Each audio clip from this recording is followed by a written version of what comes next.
last night when we were doing shows at the Comedy Store, Sam Tripoli and Eddie Bravo cornered me, and we started talking conspiracy theories. They got some points, man. They got some points. Everybody always has slowly converting a little bit. Getting I was all the way over here, like, wasn't no there way. a Jim Morrison conspiracy? You're talking about Laurel Canyon conspiracy theories? Yeah. Now, I'm reading a book on that. A lot of that's God, too many coincidences, bro. It wasn't just a pocket of creativity No. where people were moving there because everybody else was moving there. Well, no, because all of them have military ties. All the parents do. All of them were. So did the military write those songs, or No, the military didn't write the songs. They helped them, though. help them what? Well, they're all there. All the families are there in the same area. Yeah. And they had their own. They had their own production. And they didn't get popular because they were genius songwriters. Nope. That most of them didn't even write their own songs. Who did? The government? No, I don't think the government wrote. No, those they songs. didn't. I can tell you that because No. nobody in that government's that creative. No. You better shut up right now. I'm telling you, there's some weird stuff there. There's some weird stuff. What would be weird? How they're all the Laurel Canyon, the hippie movement in Laurel Canyon. 1968, yeah. Crosby, Stills, Nash and Young, Neil Young, all those guys. All of them. Yeah, but what lived happens is when there's a group of people, Hendrix lived there for a little while, Jim Morrison lived there for a little while. Yeah, they all. Mamas and the Papas. Yep. So Mamas and Papas, Jim Morrison's, both dads served same military, Navy, right? Okay. Yeah. Yeah. Just saying, it's weird. They went to Everybody back a then lot served went to in the high military. school. There was a draft. When I'm reading it, I'm like, yeah, but back then was a heavy military. There was a influence. draft, That's right? what I'm saying. Yeah. So a lot of them would be military. Yeah. It's a little weird, and it's fun to talk about. Yeah, it's fun to I'm not sold on this. But what I'm saying, there is a little. It's kind of strange how all those bands back then came from the same place. All parents were in the same military. Whoa, I didn't know that. The hippie culture was developed there. What's the idea behind the conspiracy? Well, isn't that wasn't the government introducing the psychedelic drugs at that time? Correct. That's they were the ones that led brought that the into the movement street. of the hippies. They created the movement. But Yes. you know what destroyed They created the movement. destroyed the hippie movement, right? And so after Haight-Ashbury, so there was this renaissance of amazing music, right? And it was psychedelics.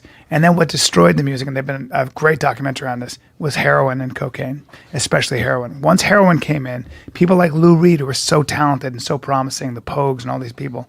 And there's another book called The Dark Stuff written by Nick Kent. And it just it's when the music died. It killed the music because so many young people, Janis Joplin, so talented, dead at 27. Hendrix, All of them dead at so 27. revolutionary, dead at 27. Jim Morrison, phenomenal. You think dead at all that's 27. How old was you he? think all that's a coincidence? They all died at 27. Of course. And all came from the same area. They're all drug addicts. And all came from the same Yeah, area? they're all drug addicts. They all were. So all of Wait, them. how old was Jim? All of them 27. were copying. Are you kidding me? Yeah. 27 and wasn't into music. And so was a Kurt Cobain. And all of them basically had been doing drugs for a long time. But back then, remember, they were was the copying. A culture. lot of them were copying their heroes like Charlie Parker and some of the blues musicians from Billie Holiday to everybody else who were already doing a lot of heroin. So it was like cool to subscribe to having a But drug also problem. the hippie, a lot of people think the hippie movement started in Ashbury in San Francisco. Ashbury? It didn't though. It started in Laurel Canyon. Yeah. No way. Yeah, oh yeah. Probably. You're blowing my No, mind it right did. now. It started 'Cause it there. was such a and then creative it was- place. There's and what they would do is Where in Laurel Canyon? Are you reading 1968, that book? no, It's a great book. I mean, a Laurel Canyon. Wait, am I Conspiracy tripping theories. right now? But where? In Laurel Canyon? Just in the canyon, like So in you know houses? the road? Yeah, in the houses. And you know the market, the Laurel Canyon market? Yeah. That's where one of the Kirkwood, main on guys Kirkwood, Laurel owned. Canyon. Yeah, I know exactly. And what his you're talking son about. died there. It's crazy. You should shit. read And 1968. Charles It's a great Manson, book. And Charles Manson, yeah. Read 1968. It's a great book, man. Really great book. I got to go to that store. It's so fun. I always pass that store. Oh, dude, that's why I was driving down there, and then because And it looks like something now that you said that. Yeah. It looks like something from that. I got and to a lot of go. them own stores there, and it's because I always drive down there, so I love driving through and knowing the Yeah. history. It Of was everybody would come. So That's if you were a cool. musician, and that's where Houdini, you, Houdini had a house there that burnt down. if you were a musician, Charles that's where Manson. you wanted to live there. If you were a musician, Charles that's where you would Manson go. lived down Lower Canyon. There was a migration of musicians who were young and hungry, and they all went there. And some of them all lived in the same house at one point. Yep, called the Cabin. What? Yep. This is blowing my mind. I love this. And then the CIA, and this isn't a conspiracy, but the CIA has a huge complex in Laurel Canyon that had its own producing studios and everything, and a lot of music came out of there, which is what a lot of their music. a lot of their music came out of there. See, that's what ties this Like all it's together. a little weird, but the only thing, so now that's gone, right? You know who owns it? Jared Leto. He bought it. He owns the entire complex of Laurel Canyon Nice. that the CIA has their buildings. Jared in. Leto is clearly CIA. I'm not saying I'm not Eddie Bravo. I'm not saying he is. I'm just saying when you look at the history of the CIA and Laurel Canyon, all the bands that came out of there, all the bands' dads that were connected to the military. Well, you got to remember and they all also went to that the elementary CIA together. It's yeah, weird. but you got to remember and how Jim Morrison wasn't into music at all. You got to remember CIA. I mean, the Dolph hippie movement.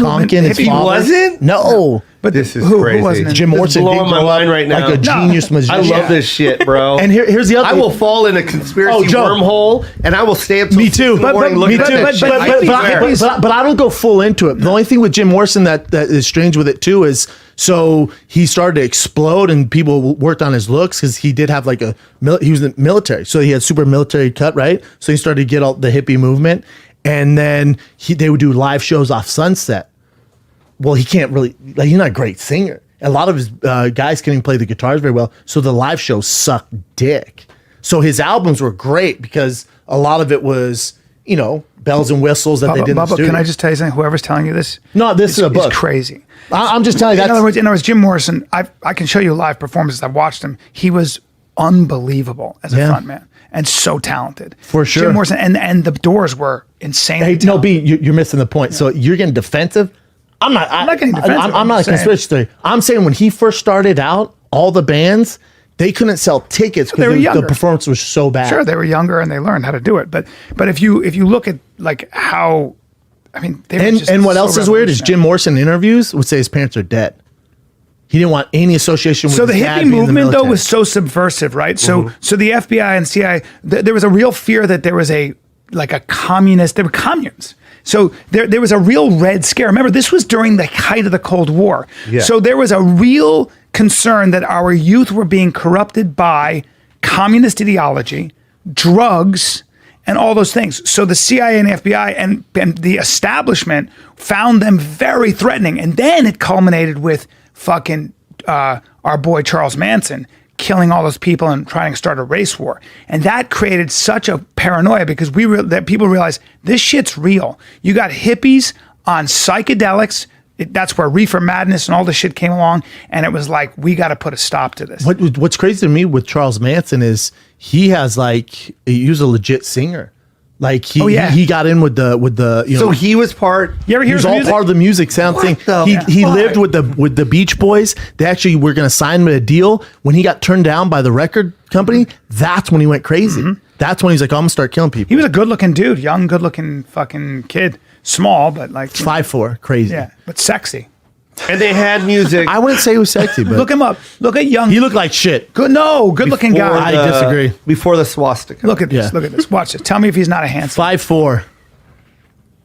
I would never say he was handsome. No. Keep going. No, that. Not a So bad that'd be him in the middle when he was doing all the crazy shit. Not a bad-looking guy. Not good, Brian. No, not good at all. Girls liked him. I wouldn't give him a deal. Look him there. Come on. Look at his eyes. He's not bad-looking. Not good. Long no, hair. not good at all. He was very charming. He made girls do a lot of drugs, and he'd pretend he was Jesus. Very crazy man. And he was Jesus, and that's the one thing I want to say. But the guy who was the leader of the hippie movement, they said him and Charles Manson, when they do the comparisons, it's crazy. He did the same thing, and they all promoted underage sex, and it's nuts, man. There's a lot of fucking back going then. on. A lot of fun. That was Meyer Lansky. Not Meyer Lansky. Who's the great director who had sex with the Pinsky? 13-year-old? Not Pinsky. Oh, yeah. Roman Roman Polanski? Polanski. Polanski. Yeah. 13-year-olds. I think it was in Laurel Canyon, wasn't it? And Correct. they were in a hot tub. They got her high, had sex with her, and she was 13. He found out he was going to jail for a long time. Fled the country.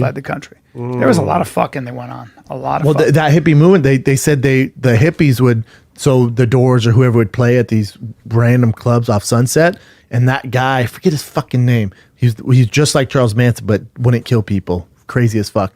He'd bring the girls there, and they loved because those girls were dancing and were dressed like hippies. No one saw before, so a bunch of people would come to the shows to watch the girls, not Yes. the band. So that guy was always constantly fucking nonstop.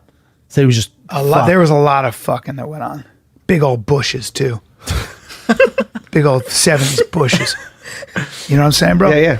drugs and bushes, bro. Drugs and bushes. Drugs and bushes. Drugs dude. and Drugs Bush. and bushes. Drugs and bushes. Yeah, Drugs man. and Bush. That was a good band, by the way. Drugs and Bushes. Bush. Yeah, D and Just drugs and D&B. Bush. Let's start a band, you guys. Seriously. Oh my God, I would love that. My buddy, dead serious, he was so crazy.